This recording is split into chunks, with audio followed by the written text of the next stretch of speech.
When my 7-year-old son Brody grabbed Dr. Williams by the coat and asked if he should tell him what Aunt Carol put in my prenatal vitamins, the entire delivery room went silent. My sister-in-law's face drained of color as my twins lay in the NICU, fighting for their lives. But I'm getting ahead of myself. Let me tell you how we got here, to this moment where my entire world shattered and rebuilt itself in the span of a single sentence from a child. My name is Melinda, and I'm 32 years old. I teach 4th grade at Riverside Elementary here in Denver, or at least I did until the bed rest started. My husband Preston is 34, built like the construction manager he is, with calloused hands that can be surprisingly gentle when he brushes my hair back from my face. We'd been married 9 years when this nightmare began, 9 beautiful years that made me believe I understood what family meant. Preston's family seemed perfect when I first met them.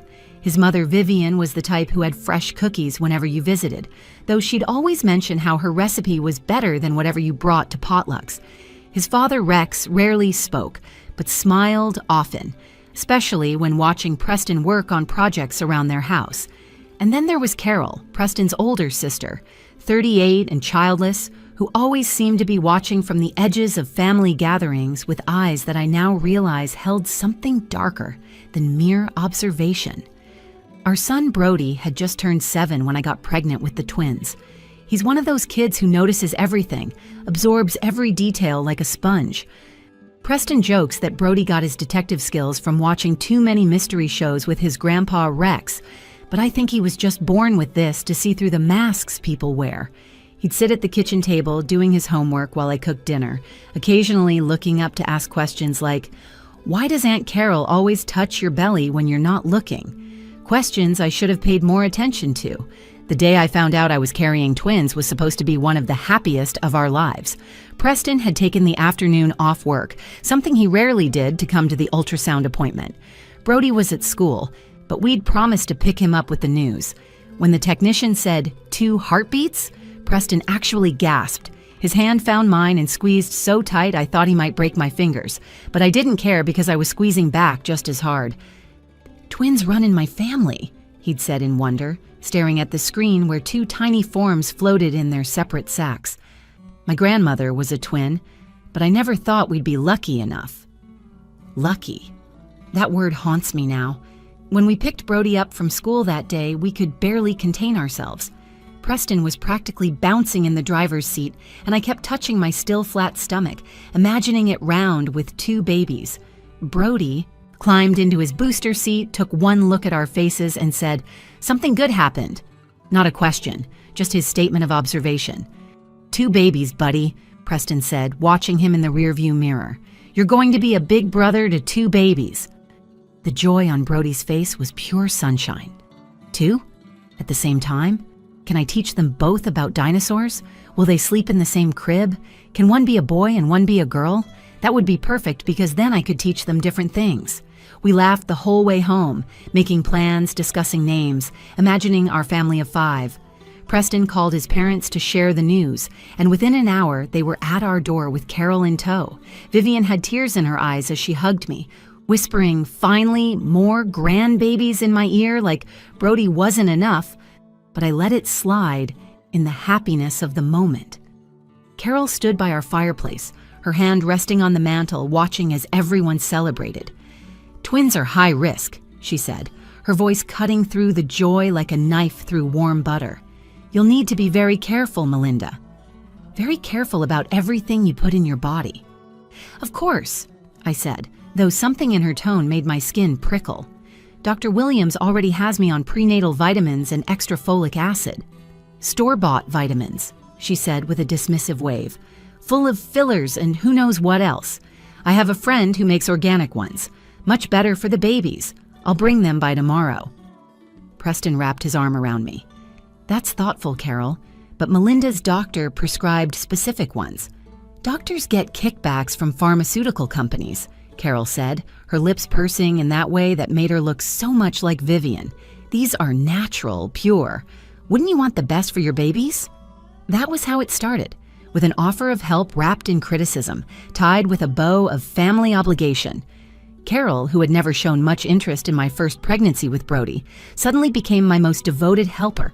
She'd appear at our door 3 times a week with those unmarked vitamin bottles, watching as I took them, refusing to leave until she'd seen me swallow the pills. "Just making sure you don't forget," she'd say, with a smile that never quite reached her eyes. "These babies are too precious to take chances with." Life in our suburban Denver home was everything I dreamed of when Preston and I first got married. We'd bought the 4-bedroom colonial when I was pregnant with Brody, stretching our budget because Preston could see the potential in its bones. He spent weekends replacing floors, updating the kitchen, building a deck where we'd have summer barbecues with neighbors who became friends.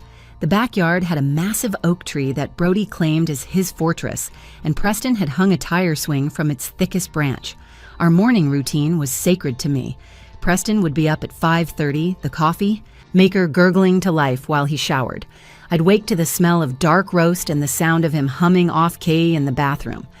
Brody would stumble into our room at 6:15 like clockwork, crawling between us for what he called sandwich hugs before we officially started our day.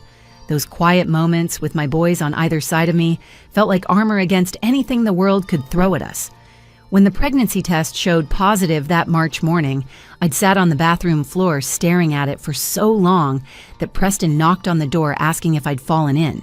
"We're having another baby," I called through the door, and I heard his work boots thunder up the stairs so fast I thought he might break them. The door flew open, and there he was, his face a mixture of disbelief and joy that made me start crying all over again. "Another baby," he kept repeating, pulling me up from the floor and into his arms. "Brody's going to be a big brother." The first ultrasound was scheduled for 8 weeks. Preston rearranged 3 meetings to be there, telling his foreman that some things were more important than concrete delivery schedules. When the technician spread the gel on my belly and started moving the wand, we held our breath. Then she smiled, turned the screen toward us, and said those 2 words that changed everything. 2 heartbeats. Preston's hand found mine instantly. "Twins?" His voice cracked like he was 16 again, not 34. "We're having twins?" "Congratulations," the technician said, pointing to 2 distinct sacs on the screen. 2 babies developing beautifully, both measuring right on schedule. The drive home was filled with a kind of giddy disbelief. Preston kept looking over at me at red lights, shaking his head and grinning. "Twins, Mel. And we're going to need a bigger car, and 2 cribs, and double everything." But he wasn't complaining. He was marveling. His hand kept finding my still, flat stomach whenever we stopped. Telling Brody became an event in itself. We picked him up from school with a cake that said Big Brother X2 and watched his 7-year-old mind process the information.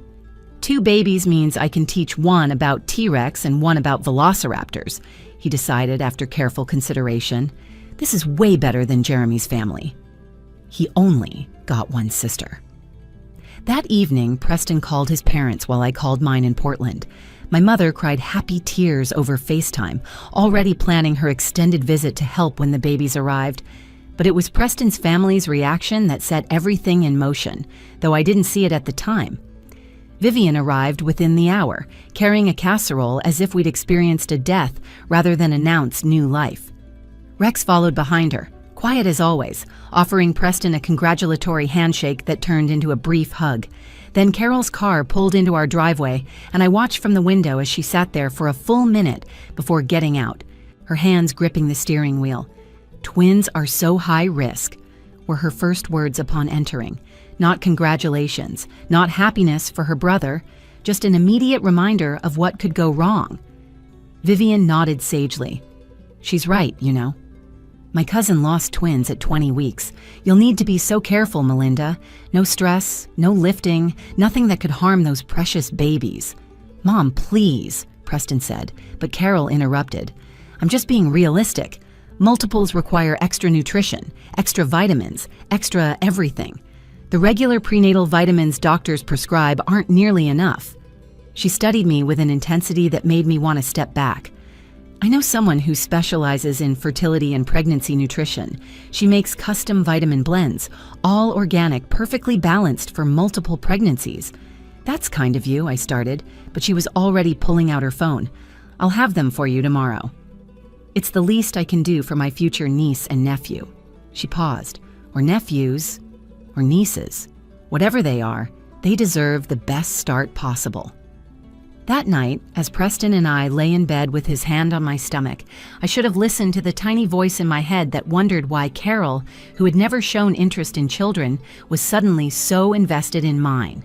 The vitamins Carol brought came in plain white bottles with handwritten labels that said only prenatal blend, take 2 daily. She arrived at our door the next morning at 7:30, catching me in my robe with uncombed hair and Brody's cereal bowl still on the table. "These need to be taken with food," she instructed, setting the bottle on my kitchen counter with a decisive thud.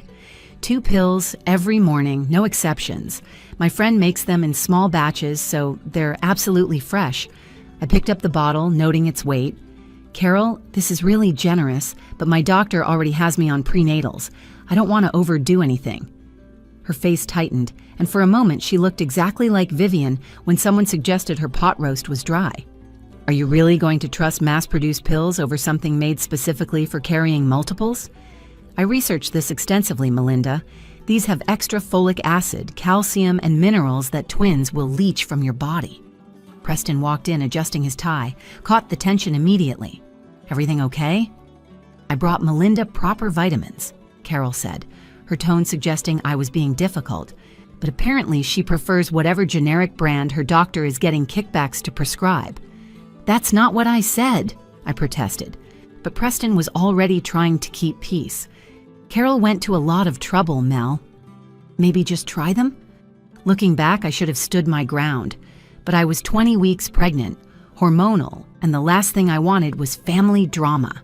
So I took the vitamins while Carol watched, her eyes tracking the pills from bottle to mouth to throat as I swallowed. "Good," she said with satisfaction. "I'll bring more next week." And she did. Every single week, Carol appeared with a new bottle, often staying to watch me take them. If I mentioned feeling tired or nauseous, she'd nod knowingly. That's normal with twins. They take everything from you. By week 30, I was exhausted beyond anything I'd experienced with Brody. Dr. Williams noted my iron levels were low despite supplementation, and my blood pressure kept spiking randomly. "Twins are harder on the body," he said, increasing my monitoring to twice weekly. "But something seems off. Are you taking anything besides what I prescribed?" I mentioned Carol's vitamins, and he frowned. "I'd prefer you stick to regulated supplements.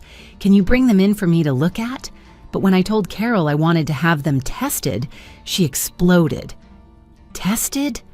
Like I'm trying to poison you? I'm trying to help, Melinda. I'm the only one who seems to understand how serious this pregnancy is." Vivian backed her daughter completely. She'd started coming by daily, examining my swollen ankles, commenting on my complexion, always finding something wrong. "You look pale," she'd say. "Weak. These babies are taking too much from you. Thank God Carol found those vitamins, or who knows what would happen." Preston was caught in the middle, working longer hours as the pregnancy progressed because we needed the overtime pay for 2 of everything. He'd come home to find me crying on the couch, Carol and Vivian hovering, and he'd just look lost. At 34 weeks, I woke at 3 in the morning with pain shooting through my abdomen. Preston called 911 while Brody stood in his dinosaur pajamas, watching with wide eyes as the paramedics carried me out. "Take care of your dad," I managed to tell him, before the contractions stole my breath. The emergency C-section was a blur of bright lights and urgent voices. I remember hearing fetal distress, and both babies before the anesthesia took me under. When I woke, Preston was beside me, his face haggard, his work clothes still dirty from the job site. "The babies," I whispered. "They're alive," he said, and the way he said it told me everything else was wrong. Garrett and Piper were in the NICU, each in their own incubator, so tiny and fragile, they looked like birds that had fallen from their nest too soon. Tubes and wires connected them to machines that beeped and hummed, keeping track of heartbeats that shouldn't have needed such monitoring. Dr. Williams delivered the news gently, but directly. "They're showing signs of neurological distress and organ strain. We're running comprehensive tests, but there appears to be some kind of toxic exposure. Have you been exposed to any chemicals? Lead? Mercury? Anything unusual?" That's when Carol walked in with Vivian, and instead of rushing to comfort us, Carol looked at those tiny babies and sneered. Actually sneered. "Well," she said, loud enough for everyone to hear, "God has his ways of punishing sinful mothers." The NICU went silent except for the machines. Even the nurses stopped what they were doing to stare. Preston's face transformed into something I'd never seen before, not even when a drunk driver hit our car 3 years ago. His jaw clenched so tight I could hear his teeth grinding, and his hands balled into fists that shook with barely controlled rage. "What did you just say to my wife?" Carol didn't back down. She stepped further into the NICU, her heels clicking against the sterile floor like countdown timer. "I'm saying that sometimes there are consequences for actions. Secrets have a way of revealing themselves through innocent children." "Carol, that's enough," Rex said sharply from where he'd been standing with Brody near the door. It was the most forceful I'd ever heard Preston's father speak. But Vivian moved to stand beside her daughter, her hand finding Carol's arm in solidarity. "She's not wrong, though. These things don't happen in our family, Preston. Look at our genetics. Strong, healthy babies for generations. But sometimes when mothers hide things, when they do things they shouldn't during pregnancy, innocent babies pay for their mother's mistakes." I was sobbing now. Ugly, hormone-fueled sobs that made my C-section incision burn. I didn't do anything wrong. I managed between gasps. I took care of myself. I took every vitamin, followed every rule, did everything right. "Every vitamin," Carol repeated, and something in her tone made me look up. She was staring at me with an expression I couldn't read.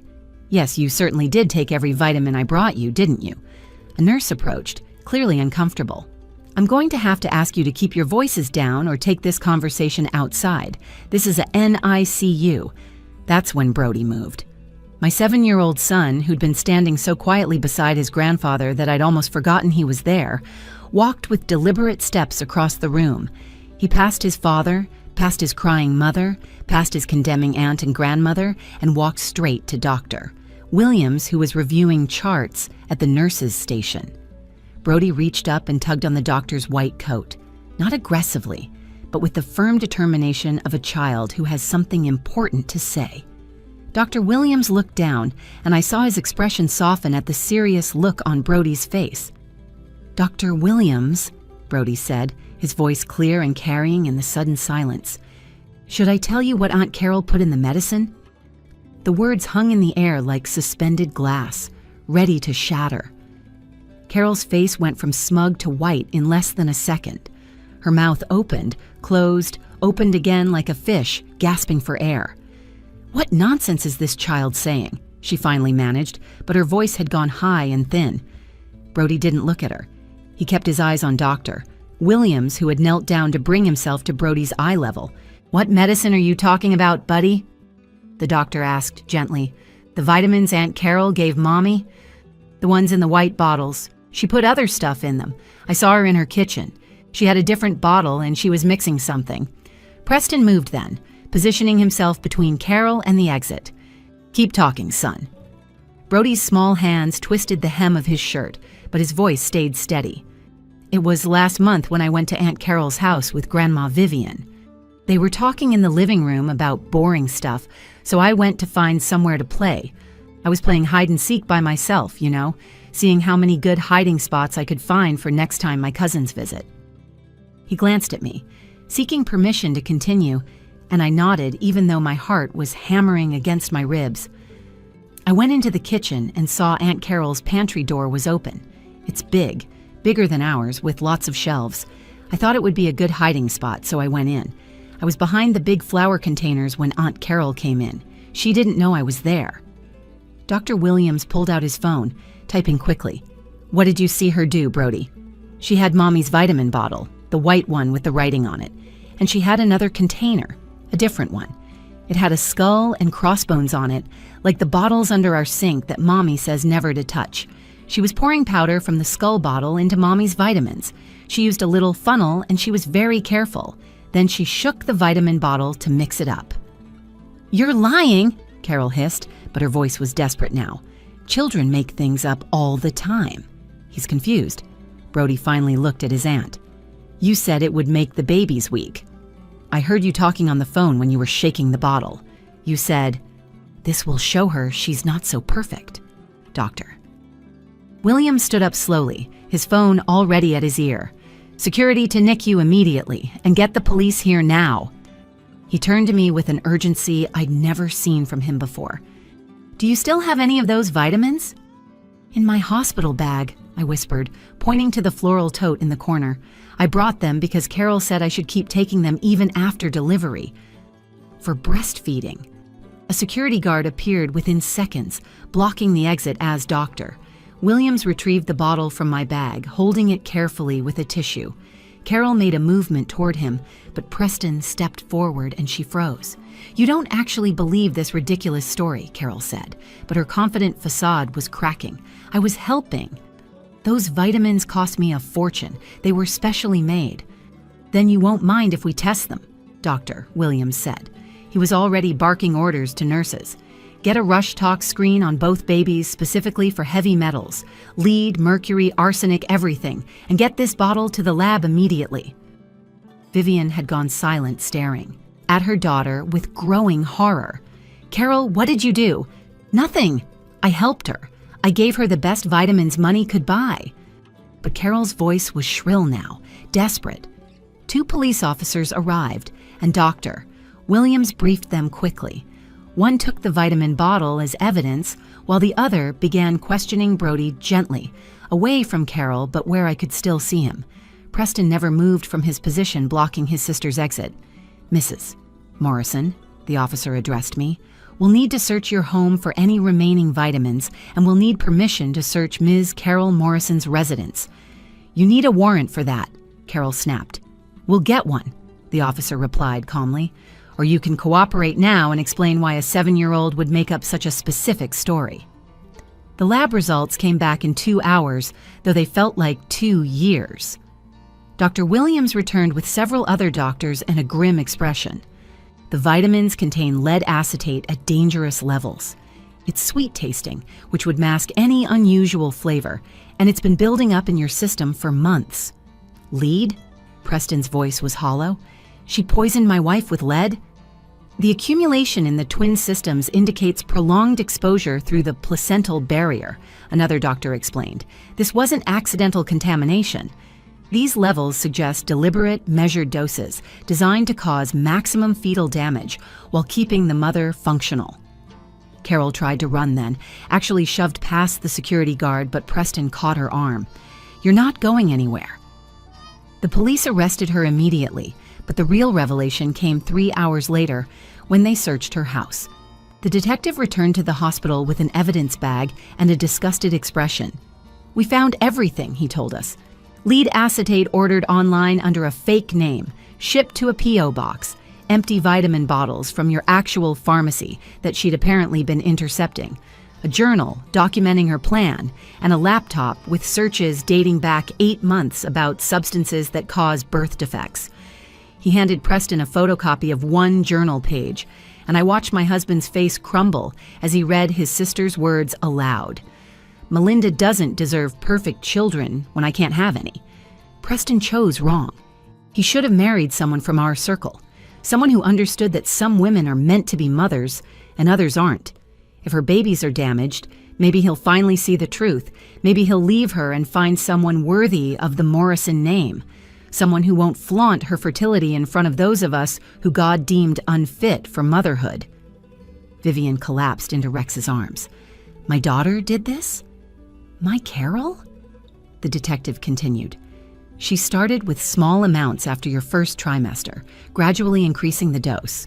According to her research history, she knew exactly how much to give to cause developmental damage without triggering a miscarriage that would be investigated. She researched it, I said numbly. She researched how to poison my babies. Your son is a hero, the detective told us. His observation skills and courage to speak up means these babies can start treatment immediately. The earlier lead poisoning is addressed, the better the outcome. Dr. Williams was already implementing treatment protocols. We'll start chelation therapy immediately for both babies. It binds to the lead and helps eliminate it from their systems. The sooner we act, the more damage we can prevent. Brody was sitting with Rex now, looking small and frightened. "Did I do good, Mommy?" he asked. I wanted to tell earlier, but Aunt Carol said if I ever told anyone about her special medicine work, she'd make sure my hermit crabs died. She said it that day in the pantry when she found me there after. She knew I was watching. Preston gathered Brody into his arms, holding him tight. "You did perfect, buddy. You saved your brother and sister." The trial lasted 3 weeks. Carol, wearing a gray suit that made her look older than her 38 years, sat with her lawyers as witness after witness testified about the elaborate scheme she'd orchestrated. The pharmacist identified her as the woman who'd been picking up my prescriptions, as a favor for her sister-in-law for months. The online retailer confirmed the lead acetate purchases. Her own journal entries were read aloud in court, each one more damning than the last. She was sentenced to 15 years for attempted murder and assault with a deadly weapon. When the verdict was read, she looked directly at me for the first time since her arrest. "They were never supposed to live," she said flatly. "You were supposed to miscarry, and everyone would comfort you and life would go on. I didn't mean for them to suffer." The judge added another year for that statement alone. Vivian filed for divorce from Rex 2 months after the trial. She couldn't face what her daughter had done, or more importantly, her own role in fostering the toxic jealousy that had festered for years. She moved to Florida without a forwarding address, sending one letter of apology that Preston burned without opening. "She spent 38 years telling Carol she was special while making you feel like an outsider," he said. "She doesn't get to apologize now." Rex, freed from Vivian's shadow, became a different man. He moved closer to us, buying a small condo 10 minutes away.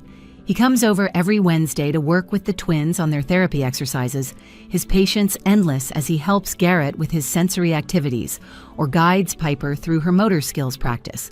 The twins are 3 years old now. Yes, the lead exposure caused damage that we deal with every single day. Garrett has mild autism and struggles with sensory processing. Loud noises send him into a panic, and transitions are hard.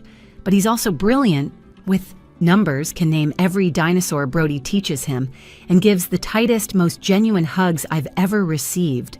His laugh, when it comes, is pure joy. Piper has cerebral palsy affecting her left side. Physical therapy 3 times a week has become our routine, and she fights through each session with determination that amazes her therapists. She's verbal and articulate beyond her years, often translating what Garrett needs when he can't find the words. She calls herself his protector, even though she's technically younger by 3 minutes. Brody, now 10, has become their fiercest advocate. He researches their conditions with the dedication of a medical student, celebrates every milestone like it's the World Series, and corrects anyone who uses outdated terminology about disabilities. At school, he gave a presentation about his siblings that made his teacher cry. "They're not broken," he said firmly. "They're just built different. They fought poison before they were even born. That makes them superheroes." Preston left his construction management job 6 months after the twins came home from the NICU. The rigid schedule didn't work with therapy appointments and specialist visits. He started his own contracting business, smaller but more flexible. Some weeks are tight financially, but he's there for every important moment. I watch him doing physical therapy exercises with Piper, his construction worker hands impossibly gentle as he helps her stretch, or see him lying on the floor with Garrett, both of them under weighted blankets watching the ceiling fan spin, and I fall in love with him all over again. The real lesson came during a recent appointment with Dr. Williams. We were discussing the twins' progress when he said something that stopped me cold. Evil often hides behind a helpful smile. But truth has a way of speaking through the most unexpected voices, even a 7-year-old boy who chose courage over comfort. He was right. Carol had hidden her malice behind offers of help, behind family loyalty, behind concern for my pregnancy. She'd weaponized kindness itself, turning vitamins meant to nurture life into vehicles for destruction. But she hadn't counted on Brody, a child who saw through her facade and found the courage to speak when it mattered most. Our family doesn't look like the one in the Christmas cards we used to send. We're scarred, certainly. There are daily challenges that other families don't face, but we're also stronger. We learned that family isn't about blood or perfect genetics or maintaining appearances. Family is Rex doing puzzle therapy with Garrett every Wednesday. It's Brody reading to his siblings every night, making different voices for each character. It's Preston and me, exhausted after therapy appointments, choosing to dance in the kitchen anyway because Piper loves music. The twins' challenges remain, but so does our love. And that love, unlike Carol's twisted vitamins, is the real medicine that heals. If this story resonated with you, please share it with others who need to hear that families can survive the unthinkable. Like this video if you believe in the power of truth, no matter who speaks it. Comment below with your own thoughts about family, resilience, and the courage of children. And don't forget to subscribe to our channel for more stories of human strength in the face of adversity. Your support helps us continue sharing these important narratives that remind us all of the power of love over hate, truth over deception, and the incredible strength that comes from standing together.